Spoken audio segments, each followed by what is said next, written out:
Welcome back to This Day in Scottish History. I'm your host, Colin MacDonald. Today we turn our attention to a dramatic and bloody clash that unfolded on February 7th, 1603, the Battle of Glen Fruin. This battle, fought near Loch Lomond, was a brutal encounter between Clan Gregor and Clan Colquhoun, and it would have far-reaching consequences for the defeated and, ironically, for the victors as well. To understand how this conflict erupted, we need to step back and examine the long-standing feud between these two powerful Highland clans.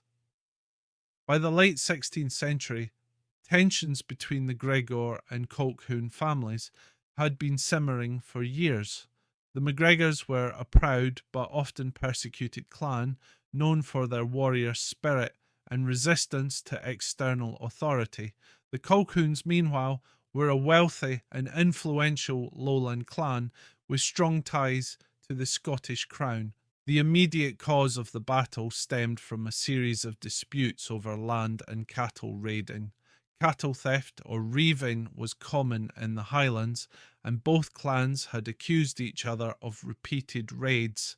Matters escalated when a group of MacGregors was reportedly refused hospitality by the Colquhouns, a serious insult in Highland culture. In response, Alastair MacGregor of Glenstray, the chief of Clan Gregor, gathered his men and prepared to teach their rivals a lesson.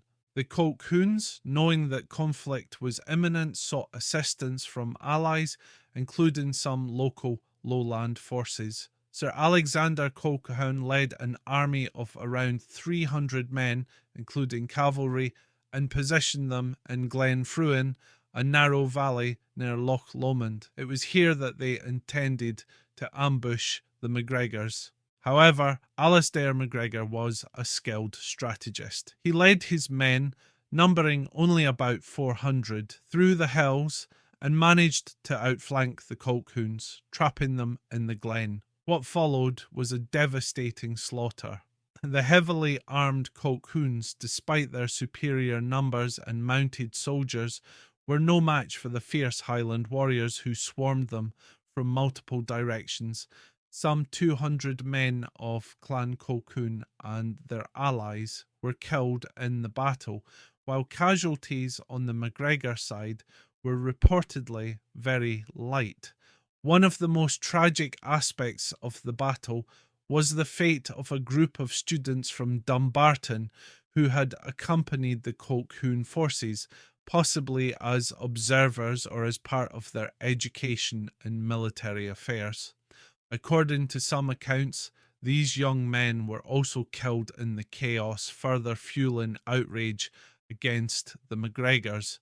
In the aftermath, Sir Alexander Colquhoun went straight to King James VI, carrying with him a gruesome display, several bloodied shirts from the slain men, meant to evoke sympathy and demand justice. The king, already wary of the MacGregors due to their history of defiance, responded with swift and brutal measures. In April 1603, just 2 months after the battle, he issued an edict prescribing the entire Clan Gregor. Their very name was outlawed. MacGregors were forced to renounce their surname or face execution. Many of them were hunted down, executed, or driven into exile. Alastair MacGregor himself was captured and taken to Edinburgh, where he was hanged in 1604. The once proud Clan Gregor was scattered, and for years they suffered under some of the harshest laws imposed on any Scottish clan. It wasn't until the 18th century that the proscription was lifted, allowing the MacGregors to reclaim their name officially. The Battle of Glen Fruin is remembered as one of the most significant feuds in Scottish clan history, illustrating the brutal nature of Highland warfare and the precarious position of clans who found themselves on the wrong side of royal authority. Today, Echoes of that ancient conflict can still be felt in the landscapes of Glen Fruin, a quiet valley that once ran red with blood. Thank you for joining us on this journey through Scotland's past. Tune in tomorrow for another episode of This Day in Scottish History. I'm Colin MacDonald. Haste you back.